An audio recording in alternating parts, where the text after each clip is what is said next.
নমস্কাৰ বন্ধু বান্ধৱীসকল, ফ্ৰী ল এডভাইচ বাই PBS চেনেলটোলৈ পুনৰ আপোনালোকক স্বাগতম জনাইছোঁ। আজি মই আপোনালোকলৈ লৈ আহিছোঁ আৰক্ষী চকী আৰু আৰ্মীৰ ওপৰত মোৰ তৃতীয়টো খণ্ড।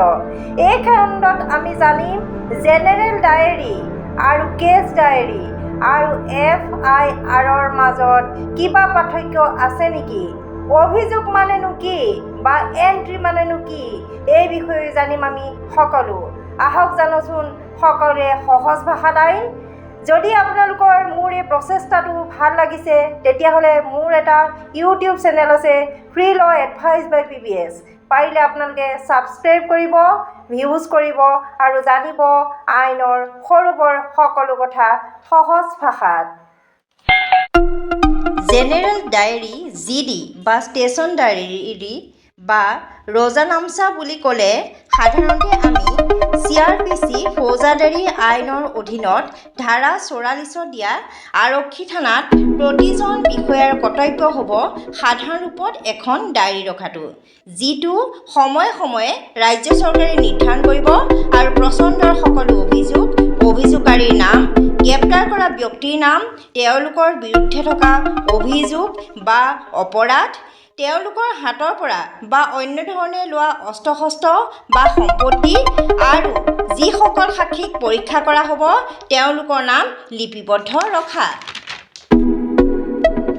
জিলাখনৰ দণ্ডাধীশে এনে ডায়েৰী আহ্বান কৰি সময়ে সময়ে পৰিদৰ্শন কৰে আৰু এই ক্ষেত্ৰত দণ্ডাধীশৰ স্বাধীনতা থাকিব, তেওঁ কাৰোৰ পৰা অনুমতি লৈ থাকিব নালাগে।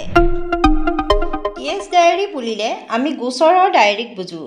যেতিয়া আৰক্ষী বিষয়াজনে গোচৰৰ তদন্তৰ সময়ত ক'ত, কেনেদৰে, কোন তাৰিখত, কোন ঠাইলৈনো ভ্ৰমণ কৰিছিলে, প্ৰমাণৰ বিৱৰণ আদি সন্নিৱিষ্ট কৰে।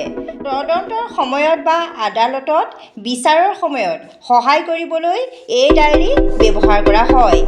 ফৌজদাৰী গোচৰ আইনৰ অধীনত CRPCৰ অধীনত 172 নম্বৰ ধাৰাত কেছ ডায়েৰীৰ বিষয়ে লিখা হৈছে।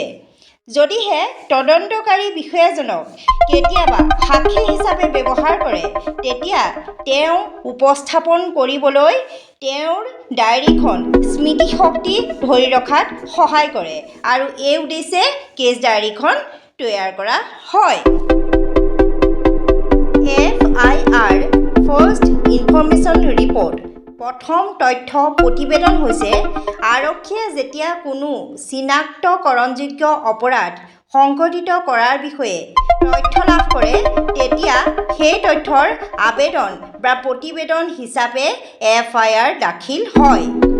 FIRৰ বিষয়ে মোৰ ইউটিউব চেনেলত ফ্ৰী ল এডভাইচ ইন আছামিজ চেনেলটোত সম্পূৰ্ণ ভিডিঅ' এটা দিয়া হৈছে, ডেছক্ৰিপশ্যনত মই লিংকটো দিছোঁ। ফাইলসমূহ তথা আৰক্ষী ৰেকৰ্ডৰ ৰক্ষণাবেক্ষণৰ মিশ্ৰণ প্ৰতিবেদনেই হৈছে এণ্ট্ৰি, য'ত মুকলি প্ৰৱেশৰ প্ৰতিজন ব্যক্তিৰ নাম দিয়া থাকে।